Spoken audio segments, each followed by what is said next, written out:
प्रभु यीशु मसीह के नाम में आपको अनुग्रह, शांति और आशीष मिले। आपने कभी सुना है कि किसी की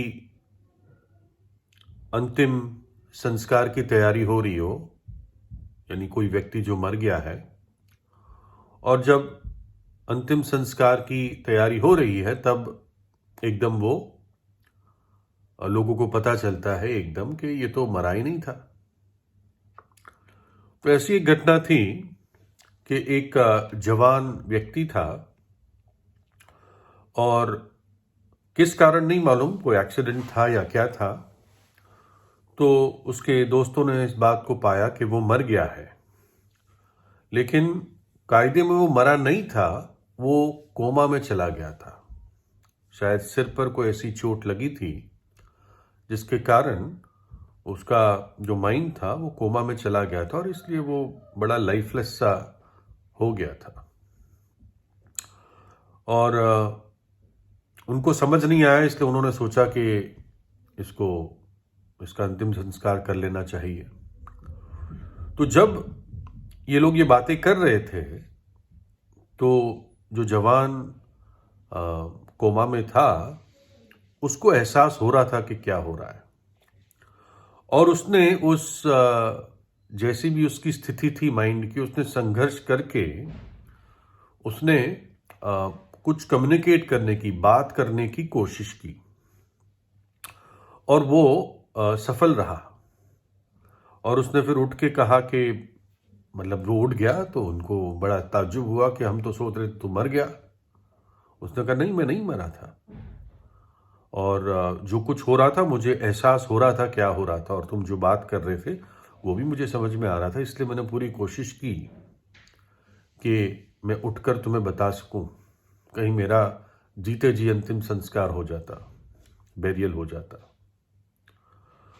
तो फिर दोस्तों ने पूछा कि तुझे कैसे एहसास हो रहा था जब तू कोमा में था? हम तो सोच रहे थे तू मरा हुआ था, तू कह रहा है तू कोमा में था या एहसास कर पा रहा था चीजें। तो उसने कहा, ये पहली बात तो कि मेरे पैर बहुत ठंडे थे, और दूसरा मुझे बहुत भूख लग रही थी। तो उन्होंने कहा, फिर भी तुझे एहसास कैसे हुआ कि तू जिंदा है? मान लिया तेरे पैर ठंडे थे और तुझे भूख लगी थी, फिर भी तूने अपने मन को या अपने दिमाग को कैसे समझाया कि तू जिंदा है? तो उस जवान ने एक बड़ा मजेदार और बुद्धिमानी का जवाब दिया। उसने कहा कि मुझे भूख लग रही थी, इससे मुझे पूरा विश्वास हो रहा था कि मैं स्वर्ग में नहीं हूं। क्योंकि मुझे भूख लग रही थी, मुझे इस बात का एहसास हो रहा था कि मैं स्वर्ग में नहीं हूं,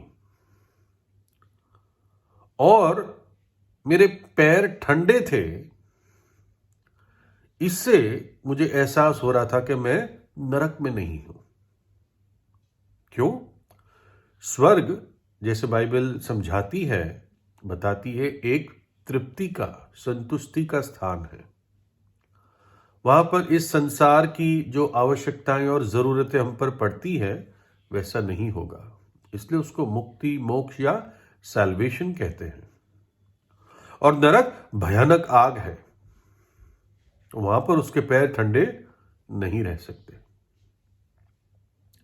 देखिए, एक घटना है बाइबल में, लूका 16 अध्याय में। इस घटना में एक बहुत अमीर आदमी होता है। ये एक दृष्टांत था जो प्रभु यीशु ने बताया।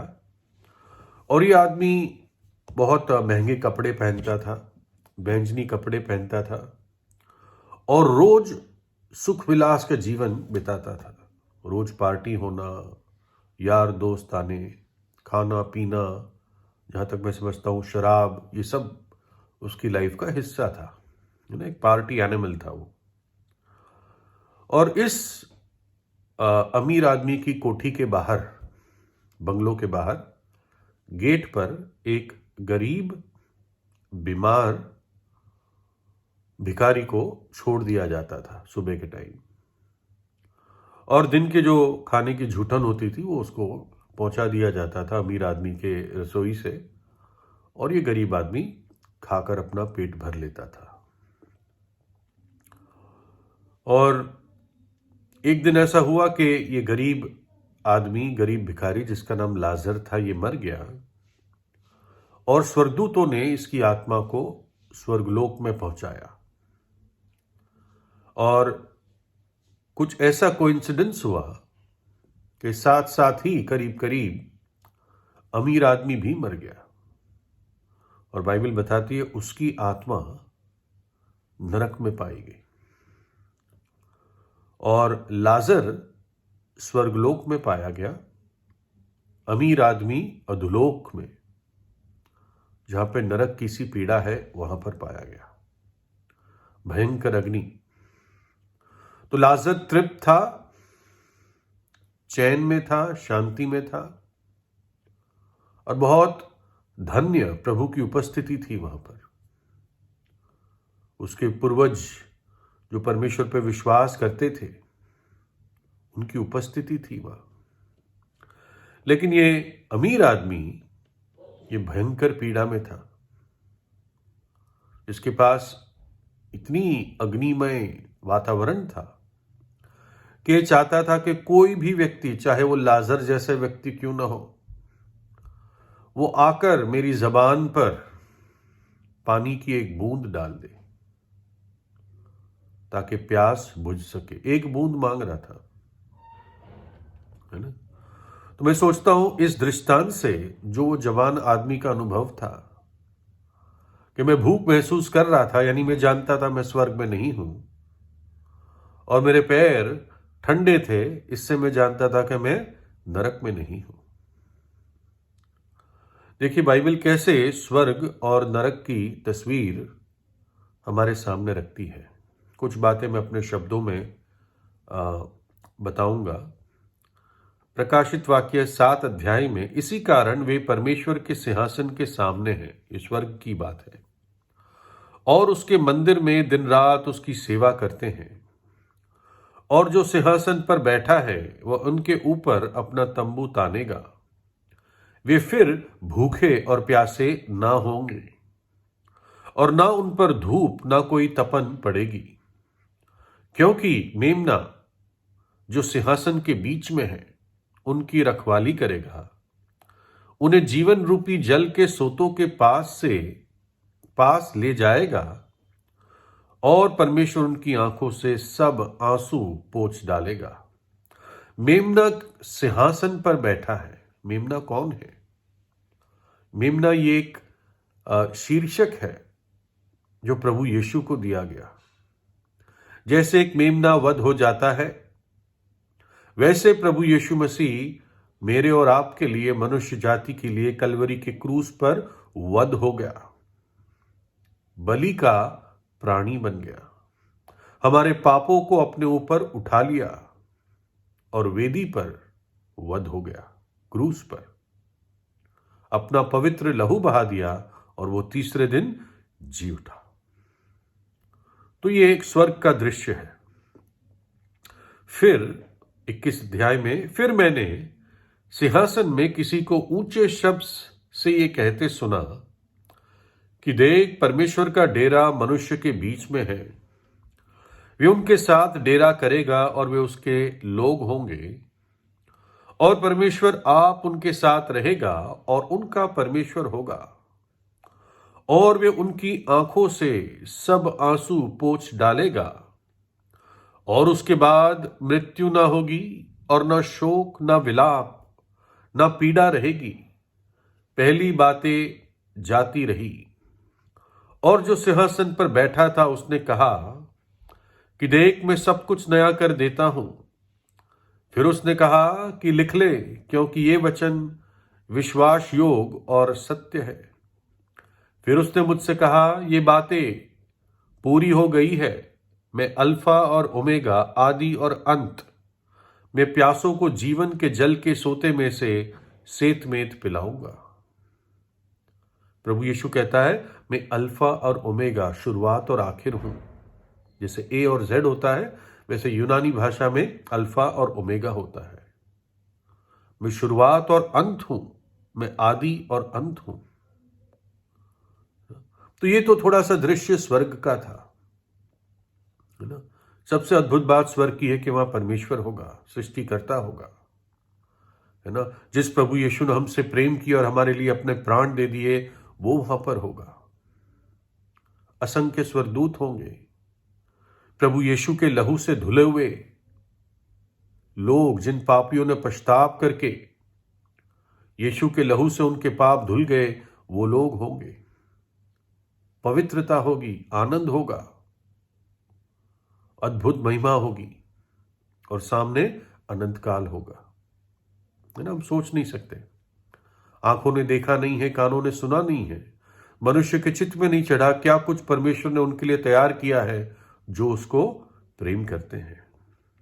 लेकिन नरक के बारे में डरपोकों और अविश्वासियों और घिनौनों और हत्यारों और व्यभिचारियों और जादू टोना करने वाले और झूठ के पुजारी और सब झूठ बोलने वाले, इनका भाग उस झील में मिलेगा जो आग और गंधक से जलती रहती है। ये दूसरी मृत्यु है। क्या तुम नहीं जानते कि अन्यायी लोग परमेश्वर के राज्य के वारिस ना होंगे? धोखा ना खाओ, ना वैश्यगामी, ना झूठ या झूठी चीज के पुजारी, ना परस्त्रीगामी, ना लुच्चे, ना पुरुषगामी, ना चोर, ना लोभी, ना पियक्कड़, ना गाली देने वाले, ना अंधेर करने वाले परमेश्वर के राज्य के वारिस होंगे। ये सब बाहर होंगे, ये सब उस अमीर आदमी के साथ होंगे। इनके पैर कभी ठंडे नहीं होंगे। भयंकर अग्निमय स्थान है, उसको आग की झील कहा गया है, जहां पर रोना और दांतों का पीसना होगा, और उनकी पीड़ा का धुआं युगान युग उठता रहेगा। उनकी पीड़ा का धुआं युगान युग उठता रहेगा। और जो उस पशु और उसकी मूरत की पूजा करते हैं और जो उसके नाम की छाप लेते हैं, उनको रात दिन चैन ना मिलेगा। और फिर तब वे निकलकर उन लोगों की लोथों पर जिन्होंने मुझसे बलवा किया दृष्टि डालेंगे, क्योंकि उनमें पड़े हुए कीड़े कभी ना मरेंगे, उनकी आस कभी ना बुझेगी, और सारे मनुष्य को उनसे अत्यंत घृणा होगी।